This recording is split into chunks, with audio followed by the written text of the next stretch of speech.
Normally, I wouldn't like a game to be this in-your-face about its goal, but considering the kind of game Pikmin is, it's effective at establishing its stakes. The tutorial area also does a good job at setting up Olimar's quest for survival. Everything you need to know about growing and controlling the Pikmin is conveyed to you here as simple as it can be. It even forgoes the time limit, which we'll get into in a bit, so that you can take your time learning how things work. Now that the tutorial is out of the way, I suppose I should mention the elephants in the room. The first one being the graphics. A few people have called them dated, and by today's standards, they definitely are. But by the standards of its time, it doesn't look that bad. Like, the space scenes do look pretty meh, especially when they're upstaged by Sonic Adventure 2 Battle, which released 2 months later. But there are only 2 scenes in the whole game that take place in space. The rest of the game is on the planet, and it doesn't look half bad for an early GameCube game. Maybe it's because I'm playing the Wii version that has slight graphical improvements, but I still think it looks good enough.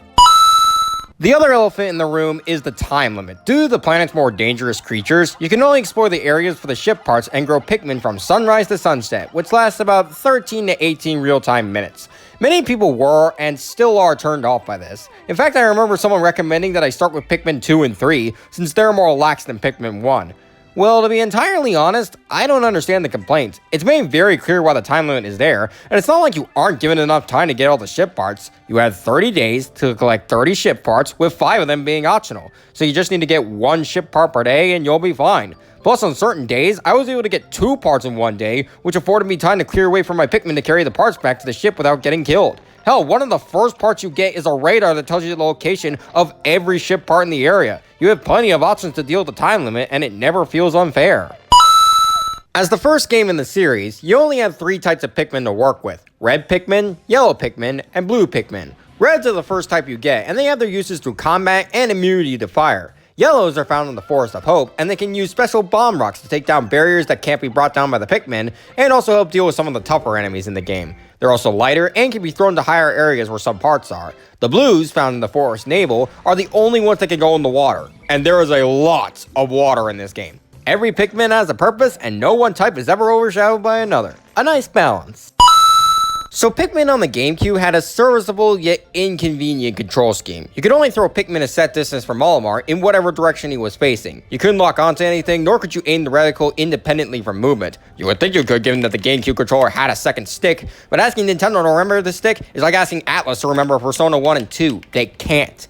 The Wii version, meanwhile, uses pointer controls to aim and throw Pikmin, and it feels so natural. People like to clown on and even chastise motion controls nowadays, but this is an example of motion controls done well. You can even hear certain sound effects through the Wii remote, which is a cute detail. The little diary entries Olimar writes at the end of each day are really endearing. They're either scientific comments on the wildlife of the planet, natural reminders on how to control the Pikmin and their abilities in case you're struggling, or just him reminiscing about his family and how much he longs to return to them. It all makes you grow attached to Olimar and want to make sure he can get off the planet alive. So Pikmin 1 has about 5 areas, but really only 3. The Forest of Hope, the Forest Navel, and a distant spring, with the impact site being more of a tutorial with 1 extra part requiring blue Pikmin, and the final trial being a glorified boss arena with a few obstacles that take an entire in-game day to remove. Unless you're one of those mad lads who can beat this game in 6 in-game days. Seriously, there are people who do that. Anyways, the Forest of Hope is perfectly fine, and the only parts of it that might be irritating to a degree are the burrowing snaggerts, which can take forever to kill if you don't know to target their heads, and maybe the armored cannon beetle if you don't know what you're doing.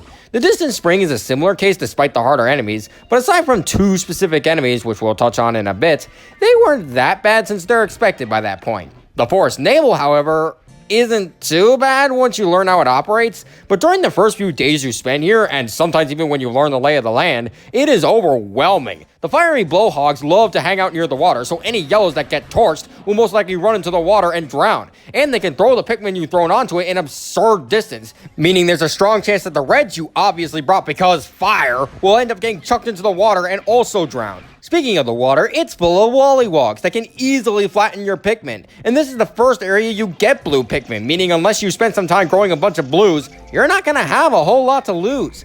On top of that, the area your spaceship lands in is surrounded by barriers that are more often than not guarded by sheer grubs and sheer wings. And for some reason, they thought it was a good idea to put only 2 patches of bomb rocks on opposite ends of the map, both surrounded by water. Yay!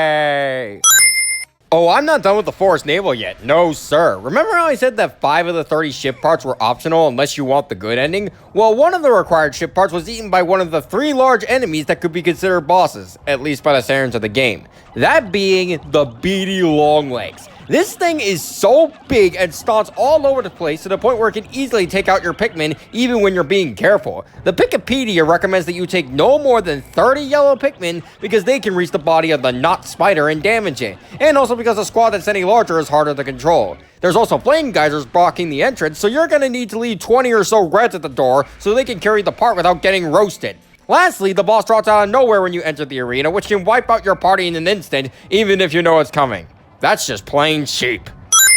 The last thing I want to complain about are the 2 enemies in the distant spring I alluded to earlier, the puffy blowhogs and the swooping snitch bugs. The puffy blowhogs constantly blow away your Pikmin and love to hang out near the water, which spells doom for your reds and yellows if you aren't quick enough to save them, which you might not be considering how slow the Pikmin are to get up after being puffed. Even if you take a squad of all blues, it's annoying trying to keep them alive while taking out just one of these things. As for the swooping snitch bugs, they aren't as bad as the puffy blowhogs, but it's still annoying when they carry away your Pikmin and then slam them in the ground a few feet away. On their own, these enemies aren't sin-worthy, but when they're paired together, and they most often are, it's a hassle and a half to deal with. Before we get into the final boss, I want to touch on the bad ending of the game, which happens if you aren't able to get the minimum 25 ship parts by the end of the 30th day. What happens is that in an act of desperation, Olimar attempts to leave the planet with his unfinished ship, but the ship crashes and almost kills him. The Pikmin then carry his body to one of their onions, turning him into a Pikmin, which the fans have dubbed Pikmar. Pretty effective dour ending, wouldn't you say? The final boss against Emperor Bullblax is an appropriately serviceable final battle. Even though I had to reset once and even go back for more Pikmin, it never felt like the challenge was unfair. Its attacks are clearly telegraphed, you're given plenty of bomb rocks for stunning it, and while the jump attack can easily wipe out half your army, it isn't unavoidable BS or anything. I wouldn't necessarily call it a great final boss, but it does its job well enough as the final trial of the game. Get it?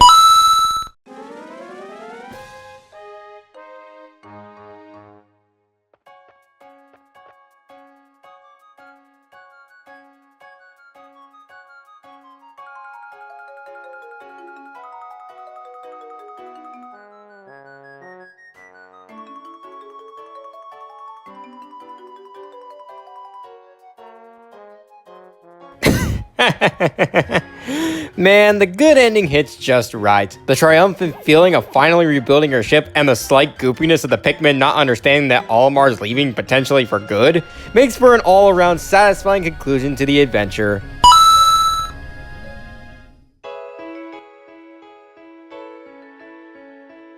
Wow, short video, huh? To be honest, I'm as surprised as you guys are. I figured I was gonna have more to say, but I guess I don't. The only thing worth mentioning outside of the story is the challenge mode, but as far as I can tell, that's an optional score attack mode based on how many Pikmin you can grow in a single day.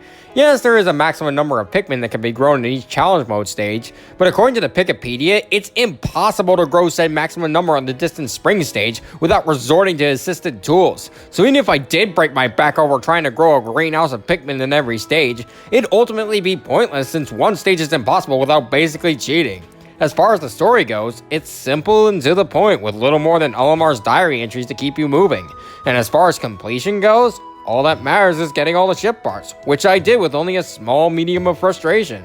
That's pretty much Pikmin 1 in a nutshell. A short, simple, fun game with not much to say. Unless you're Arlo. Oh well, I still recommend Pikmin 1 if Nintendo ever decides to port it over to Switch, or you miraculously stumble upon it for a decent price online, or at your local old game store. Because even before Nintendo killed the Wii U eShop, the prices for both versions of this game are through the roof of absurdity. Lucky for me, I was able to snag both it and Pikmin 2 in time for the closure. Speaking of Pikmin 2, that'll be the next video on the docket, and perhaps I'll have more to say on that one. See you next time, everybody!